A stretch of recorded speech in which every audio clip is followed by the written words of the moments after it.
और हिंदी की बात करते हैं। अरे हिंदी तुम्हारे बच्चे पढ़ेंगे ना, हमारे बच्चे पढ़ेंगे इंग्लिश। इनके कुत्ते भी घरों में इंग्लिश हैं, इनके बच्चे विदेश में जाएंगे और हमारे बच्चों को कहेंगे हिंदी पढ़ो। केजरीवाल आपका हितैषी नहीं हो सकता, आम आदमी पार्टी कभी भी आपकी हितैषी नहीं हो सकती। तुम्हारी पार्टी का एक आदमी अगर अपने धर्म की बात करता है, अपने धर्म की बात करता है, बुद्ध की बात करता है, बैश प्रतिज्ञा की बात करता है, तो उसको इस्तीफा देना पड़ता है। तो क्या लोगों को समझ में नहीं आता? अरे इन भगवानों की वजह से तो इस देश की हालत ऐसी हो रही है। जो रात दिन इनकी पूजा कर रहे हैं वो तो बेचारे भीख मांग रहे हैं, बिल्कुल धोखा दे रहे हैं। SC ST OBC माइनॉरिटीज को धोखा दे रहे हैं। इनको सत्ता से उखाड़ कर फेंक देना चाहिए, अपनी सरकार खुद बनानी चाहिए। हिंदुस्तान बनाना चाहते हैं, इस देश को हिंदुओं का स्थान बनाना चाहते हैं। जब दिल्ली में रॉयट्स होते हैं, दंगे होते हैं, तो केजरीवाल शांत रहते हैं, कुछ नहीं बोलते हैं। शाहीन बाग होता है, NRC पर कुछ नहीं बोलते हैं, क्योंकि उनको राजनीति करनी है, प्योर राजनीतिक बन चुके। उन्होंने कहा भी था एक जगह कि मैं बनिया हूं, मैं घाटे का सौदा नहीं करता। तो जो आदमी राजनीति को व्यापार समझता हो वो कभी भी लोगों का उद्धार नहीं कर सकता है। ऐसे लोगों को राजनीति में मजबूत नहीं किया जाना चाहिए। इनका ये स्टेटमेंट कहता है कि ये भी मोदी जी जो बीजेपी है और बीजेपी प्लस जो आम आदमी पार्टी है ये सेम है, एक ही कॉइन के दो सिक्के हैं, एक थाली के चट्टे बट्टे हैं, ये चोर चोर मोशेर वही है ये। तो ये कोई अलग नहीं है इनकी मानसिकता। लोग कह रहे हैं कि केजरीवाल ने बीजेपी को फंसा दिया इस मुद्दे पर लाकर। कोई नहीं फंसाया है, कुछ भी नहीं फंसाया है। ये विपक्ष और पक्ष ये बनना चाहते हैं, सत्ता में भी ये रहना चाहते हैं और विपक्ष में भी ये रहना चाहते हैं। इट मीन्स कि जो दूसरे लोग हैं इस देश में, जो अम्बेडकरवादी लोग हैं इस देश में, जो मुस्लिम लोग हैं इस देश में, जो संविधान को मानने वाले लोग हैं इस देश में, अमन प्रस्त करने वाले लोग हैं, वो लोग चक्कर में आ गए इनके में। इनके चक्कर से निकलो, अपनी ताकत बनाइए, जब भी आप इस देश में अच्छी एजुकेशन व्यवस्था लागू कर सकते हैं। केजरीवाल एजुकेशन की बात करते हैं। अगर एजुकेशन दिल्ली में इतनी अच्छी है तो जितने भी सरकारी नौकरी वाले लोग हैं या जितने भी IAS PCS डॉक्टर इंजीनियर हैं वो अपने बच्चों को क्यों नहीं पढ़ाते सरकारी स्कूल में? बताइए। इनके जितने MLA हैं, MP हैं या जितने इनके मिनिस्टर हैं वो अपने बच्चों को क्यों सरकारी में नहीं पढ़ाते? इट मीन्स कि सरकारी स्कूल में अच्छी पढ़ाई नहीं है, अभी भी प्राइवेट स्कूल में पढ़ाया जाता है। तो दिखावा अलग है इनका चेहरा अलग है, तो इनकी करनी और कथनी में अंतर है। ये समझना पड़ेगा लोगों को। दिल्ली के लोग समझ चुके हैं, अब की बार देखना है इनको क्या करने वाले हैं। तो ये पक्ष और विपक्ष दोनों बनना चाहते हैं। धर्म की राजनीति से नहीं चलेगा देश, देश चलेगा संविधान से, देश चलेगा मानवता से, देश चलेगा जब लोगों को रोजगार मिलेगा, शिक्षा मिलेगी, लोगों को लॉ एंड ऑर्डर मिलेगा, जब देश चलेगा। केजरीवाल तो पढ़े लिखे अधिकारी रहे हैं, शिक्षा की बात करते, स्वास्थ्य की बात करते हैं, तो अचानक ऐसी बात क्यों कर बैठते कि नोट पे लक्ष्मी का गणेश का फोटो लगाओ तो अर्थव्यवस्था सुधर जाएगी? देखिए जब हिंदू, मैं बड़ा हिंदू तू बड़ा हिंदू, जब हिंदू बनने की इनमें होड़ हो रही है, उनको पता है कि भाई जो कुछ चंद लोग हैं उनकी वोटों से हम जीत जाएंगे। और ये वो नहीं है कि चंद वोटर जीत जाएंगे, एक्चुअली में ये एजेंडा सेट कर रहे हैं इस देश के अंदर। इस देश को हिंदुस्तान बनाना चाहते हैं, इस देश को हिंदुओं का स्थान बनाना चाहते हैं। इस देश में बोलते हैं, ये लोग बोलते हैं अपने बच्चों को विदेश में पढ़ा के काम करते हैं, इंग्लिश पढ़ाते हैं और वैसे कहते हैं हिंदी पढ़ो हिंदी पढ़ो हिंदी पढ़ो। ये जितने भी लोग हैं इनके कुत्ते भी इंग्लिश हैं, इनके कुत्ते भी घरों में इंग्लिश हैं, इनके बच्चे विदेश में जाएंगे और हमारे बच्चों को कहेंगे हिंदी पढ़ो। तो इनकी करनी कथनी में अंतर है, समझना पड़ेगा लोगों को। एजुकेशन ही लोगों का उद्धार कर सकती है। जो नहीं देना चाहते एजुकेशन की बड़ी बड़ी बात करते हैं, कुछ नहीं हुआ दिल्ली के अंदर एजुकेशन में। 5वीं के बच्चे को उठाकर देख लिए, हिंदी नहीं पढ़ सकता हो, और हिंदी की बात करते हैं। अरे हिंदी तुम्हारे बच्चे पढ़ेंगे ना, तुम बचाओ हिंदी को, हमारे बच्चे पढ़ेंगे इंग्लिश। हमारे जितने भी लोग हैं मैं उनको कहना चाहता हूँ आपके चैनल के माध्यम से, अपने बच्चों को इंग्लिश पढ़ाइए, अपने बच्चों को विदेश भेजिए पढ़ाने के लिए। पढ़ाई में कंजूसी मत कीजिए, जितनी भी किताबें सब इंग्लिश में है। अगर आपको यूके का कोई अगर ऑथर पढ़ना है तो इंग्लिश में पढ़ेगा, हिंदी में थोड़ी लिखेगा। अगर आपको अमेरिका का कोई ऑथर पढ़ना है, कोई आपको वहाँ का कोई अच्छा कोई नेता की अगर भाषण सुनने है तो इंग्लिश में होंगे सारे। अगर आपको इंटरनेट चलाना है तो इंग्लिश में सारा इंटरनेट है। दुकान पे यहाँ तक भी अगर किसी छोटी मोटी दुकान पे जाओगे सब इंग्लिश में लिखा हुआ है सारा, और आप हिंदी की बात करते हैं। अरे कोर्ट में हम कोर्टों की बात करते हैं, डिस्ट्रिक्ट कोर्ट से लेकर सुप्रीम कोर्ट तक हिंदी नहीं चलती है, वहाँ इंग्लिश चलती है, और आप हिंदी की बात करते हैं। तो ये लोग लोगों को बहकाने का काम करते हैं, जुमलेबाजी करने का काम करते हैं, तो ऐसे जुमले वाले लोगों को लोग समझ चुके हैं। ऐसे जुमले वाले लोगों को लोग अब की बार वोट नहीं देने वाले हैं। अपनी ताकत खुद बनाइए। जब तक दलित OBC माइनॉरिटीज अपनी ताकत नहीं बनाएगा, अपने लोगों को सही रिप्रेजेंटेटिव जो लोग हैं जो सही रिप्रेजेंट करें वहां नहीं भेजेगा, जब तक बात बनने वाली नहीं है।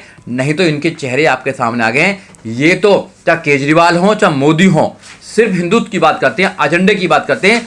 और अगर इस देश में व्यवस्था चल जाएगी अगर इस देश में मनुस्मृति को लागू करने की अगर व्यवस्था चल गई तो फिर दलितों का स्थान कहाँ है वहाँ पर मनुस्मृति में, देख लेना। फिर आपको ना पढ़ने का अधिकार है, ना नौकरी करने का अधिकार है, ना अच्छे कपड़े पहनने का अधिकार मिलेगा, ना आपको कुछ नहीं मिलेगा। अगर आपको अधिकार मिले हैं, अच्छा जीवन जीने का अधिकार मिला है, तो आपको संविधान के माध्यम से मिला है। और संविधान बड़ी मुश्किल से बाबा साहब डॉक्टर अम्बेडकर ने बनाया था। तो आपको समझना पड़ेगा, आप एजुकेशन लेंगे तो आपको समझेंगे कि कौन आपका हितैषी है, कौन हितैषी नहीं है। तो केजरीवाल आपका हितैषी नहीं हो सकता, आम आदमी पार्टी कभी भी आपकी हितैषी नहीं हो सकती। मैं एक एग्जाम्पल और देना चाहता हूं आपको। 10 MP मेंबर ऑफ पार्लियामेंट भेजे राज्यसभा में, एक भी SC नहीं है, एक भी OBC नहीं है, एक भी मुसलमान नहीं है। जिनके आधार पर ये पार्टी लगी हुई है, झाड़ू ले लिया, झाड़ू वाला एक भी आदमी नहीं भेजा, एक भी नहीं भेजा इन्होंने। तो समझना नहीं चाहिए, क्वेश्चन नहीं उठाना चाहिए। और एक आदमी अगर अपने धर्म को मानना चाहता है, बुद्धिस्ट को मानना चाहता है, राजेंद्र पाल गौतम, तो उनके धर्म को मानने के लिए तुम अपनी धर्म की बात कर रहे हो, तुम हिंदुओं की बात कर रहे हो, तुम हनुमान की बात कर रहे हो, तुम लक्ष्मी गणेश की बात कर रहे हो, तुम करो तो कोई बात नहीं। और तुम्हारी पार्टी का एक आदमी अगर अपने धर्म की बात करता है, अपने धर्म की बात कर रहा है, बुद्ध की बात करता है, 22 प्रतिज्ञा की बात करता है, तो उसको इस्तीफा देना पड़ता है। तो क्या लोगों को समझ में नहीं आता? मुस्लिमों को समझ में नहीं आता क्या? क्या दलितों को समझ में नहीं? समझना चाहिए, अगर नहीं समझ में आता चाहिए। आने वाले समय में ये दोनों एक हो जाएंगे, ये तीनों पार्टी एक होने वाली हैं, कांग्रेस, BJP और आम आदमी पार्टी, तीनों एक हो जाएंगी। अगर बहुजनों की ताकत यहाँ बनने लगी, बहुजन इकट्ठे हुए और उनको लगा कि बहुजन यहाँ का देश का राजा बन सकता है, देश का PM बन सकता है, तो ये तीनों पार्टी इकट्ठी हो जाएंगी। मानव काशीराम साहब ने कहा भी है। तो क्या इनका एजेंडा एक ही है। क्या लगता है वकील साहब, गणेश की लक्ष्मी की फोटो लगाने से हालात सुधर सकते हैं देश के? भैया जब गणेश लक्ष्मी तो पहले भी थे, नोटों पे अगर लगाने से सुधर जाते तो भैया इस देश में 20 करोड़ लोग रात को भूखे नहीं सोते हैं। अरे इन भगवानों की वजह से तो इस देश की हालत ऐसी हो रही है। जो रात दिन इनकी पूजा कर रहे हैं वो तो बेचारे भीख मांग रहे हैं। तो ये केवल एक प्रकार से लोगों को भ्रमित करने वाली चीज है। लोगों को, उनको पता है कि भैया धर्म के धंधा कभी मंदा, धर्म के आधार पर आप इनकी वोट ले सकते हैं। तो धर्म के नाम पर ये लोगों को भ्रमित कर रहे हैं। तो आप लोगों को धर्म के नाम पर भ्रमित नहीं होनी चाहिए। नोटों पे तो बाबा साहब डॉक्टर अम्बेडकर की लगनी चाहिए। उसका तर्क है क्यों लगनी चाहिए। बाबा साहब डॉक्टर अम्बेडकर ने देश का संविधान बनाया, बाबा साहब डॉक्टर अम्बेडकर, RBI की स्थापना की बाबा साहब डॉक्टर अम्बेडकर ने। और नोट कौन छापता? RBI छापती है। तो जिसने RBI की स्थापना करी, जिन्होंने नोटों की स्थापना करी, पहले तो नोट नहीं थे। बाबा साहब की बात नहीं करेंगे, ये कह रहे ना, ये झूठे लोग हैं। ये वही लोग हैं जो एक तरफ तो अंबेडकर की बात करते हैं, दूसरी तरफ ये रिजर्वेशन का विरोध करते हैं। ये वही लोग हैं, एक तरफ तो कहते हैं कि बाबा साहब डॉक्टर अम्बेडकर को किताब में पढ़ा जाएंगे, और दूसरी तरफ बाबा साहब डॉक्टर अम्बेडकर के संविधान को ये कमजोर कर रहे हैं। ये वही लोग हैं, एक तरफ तो कहते हैं कि बाबा साहब डॉक्टर अम्बेडकर का देश बनाएंगे हम, और एक तरफ ये हिंदुत्व को आगे बढ़ाने का काम करते हैं। तो इनकी करनी और कथनी में अंतर है, समझना पड़ेगा। अच्छी नीति बननी चाहिए, गणेश लक्ष्मी की फोटो लगनी चाहिए। हाँ, यही तो पूछनी चाहिए इनको। जब ये सरकार में आए थे क्या कहते थे? सरकार में आए थे कि हर किसी का बच्चा पढ़ना चाहिए, नहीं पढ़ना चाहिए, हर किसी को रोजगार मिलना चाहिए, नहीं मिलना चाहिए, हर किसी को मान सम्मान की जिंदगी जीने का अधिकार है नहीं कि नहीं है, देश करप्शन फ्री होना नहीं चाहिए। कहाँ चले गए मुद्दे? वो करप्शन कहाँ चला गया? आज भी करप्शन है। एजुकेशन की बात कर रहे हैं, क्या सबको एजुकेशन मिल रही है? आज भी फंडामेंटल राइट्स है, आर्टिकल 21A कहता है कि 6 साल से लेकर 14 साल तक के बच्चे को फ्री एंड कंपलसरी एजुकेशन मिलनी चाहिए। क्या मिल रही है देश के अंदर? नहीं मिल रही। क्योंकि एजुकेशन अगर दे देंगे लोग तो सवाल पैदा करेंगे, रोजगार पैदा हो जाएंगे, अपना जीवन स्तर को अच्छी तरह जीने का तरीका आ जाएगा। केजरीवाल तो बाबा साहब की शिक्षा की, स्वास्थ्य की बात करते हैं, अचानक से ये चीजें कहां से आने लगी? जय श्री राम, गणेश, लक्ष्मी, ये सब दिखावा है। केजरीवाल जी का सब दिखावा है, सब दिखावा है। अंबेडकर की सिर्फ मूर्ति पर माला चढ़ाने का काम करते हैं, उनके विचारों को कुचलने का काम करते हैं। जब भी इनकी आप परीक्षा लेंगे आप देख लेना। तो धोखा दे रहे हैं केजरीवाल, बिल्कुल धोखा दे रहे हैं। SC ST OBC माइनॉरिटीज को धोखा दे रहे हैं। ये बी टीम है, RSS की बी टीम है। ये समझना पड़ेगा आपको। RSS में, BJP में और आम आदमी पार्टी में कोई अंतर नहीं है। RSS दोनों को चलाती है। मैं बता रहा हूं, इस देश में इनकी रणनीति है, इन देश में षड्यंत्र है कि इस पक्ष भी हम हो और विपक्ष भी हम हो, राज भी हम करें और विपक्ष भी हम रहें। खत्म ही कर दो सब कुछ, सारे संसाधनों पर कब्जा करने वाली बात है। जब यहां से लूट के लोग लेके जा रहे हैं तो केजरीवाल कुछ नहीं बोलते। आप बोल रहे हैं, बताइए। पहले तो हर नेता की उनके पास में जन्म कुंडली थी, हर नेता की फाइल उनके पास हुआ करती थी। अब तो किसी नेता की फाइल नहीं है। तो अब जब उनके, अब देखना, जब उनके लोग जेलों में जा रहे हैं, उनके करप्ट लोग जेलों में जा रहे हैं, सत्येंद्र जैन, मनीष सिसोदिया, राघव चड्ढा, ये सब सारे लोग कह गए, ये सब घोटाले कर रहे हैं। क्या कर रहे हैं? इनके लोग घोटाले कर रहे हैं, कोई बात नहीं है, पूरी पार्टी की पार्टी इनको बचाने के लिए आ जाएगी। और हमारा एक आदमी SC ST OBC माइनॉरिटीज का कोई आदमी अगर अपनी बात भी रखता है, अपने अधिकार की बात रखता है, तो पूरी पार्टी जो है उससे पल्ला झाड़ लेती है। तो क्या ये डिस्क्रिमिनेशन नहीं है? क्या ये राजनीतिक डिस्क्रिमिनेशन नहीं है? क्या ये राजनीतिक छुआछूत नहीं है?